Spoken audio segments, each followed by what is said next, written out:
Here we are, back to Aesop's Fables. This is The Lion in Love. It happened in the days of the old that a lion fell in love with the beautiful daughter of a woodman, and one day he came to ask the maiden's hand in marriage. It was only natural that the woodman was not greatly pleased with the lion's offer, and he declined the honor of so dangerous an alliance. Then the lion threatened the parents of the maiden with his royal displeasure. The poor father did not know what to do. Finally, he said, "We are greatly flattered by your proposal, but you see, our daughter is a tender child, and her mother and I fear that in expressing your affection for her, you may do her injury. Would your majesty consent to having your claws removed and your teeth extracted before becoming a bridegroom?" So deeply was the lion in love that he permitted the operation to take place, but when he came again to the woodman's house to claim the maiden for his bride, the father, no longer afraid of the tamed and disarmed king of beasts, seized a stout club and drove the unhappy suitor from his door. That's so funny. Even the wildest cat can be tamed by love. The Arab and the Camel. The Arab tugged and pulled as he tightened the ropes which held the heavy bales and boxes to the kneeling camel's back. Then, as the camel arose, his master said jokingly, "What is your preference, camel, the road that goes uphill or the road that goes down?" "Pray, master," said the camel dryly, "since you leave the choice to me, I would prefer the road that runs along the level plain." A level path is pleasing to the laden beast. The ass's shadow. Remember, an ass is a donkey. It's an old word for a donkey. On a hot summer day, a youth hired an ass to carry him from Athens to Megara. At midday, the heat of the sun was so scorching that, feeling faint, he dismounted to rest himself in the shadow of the ass. Thereupon the driver disputed the place with him, declaring that he had an equal right to it with the other. "What!" exclaimed the youth, "did I not hire the ass for the whole journey?" "Yes, indeed," said the driver. "You hired the ass, but you did not hire the ass's shadow." And while they were wrangling, the ass took to his heels and ran away.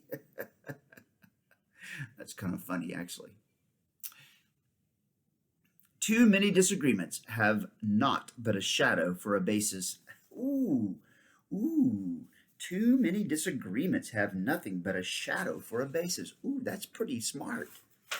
Here's the ass eating thistles. It was harvest time, and the master and the reapers were out in the field. When the sun was high in the sky, the maidservants loaded the ass with good things to eat and drink and sent him to the field. On his way, he noticed a fine large thistle growing in the lane, and being hungry, he began to eat it. As he chewed it slowly, he reflected, "How many greedy people would think themselves happy amidst such a variety of delicacies as I am carrying?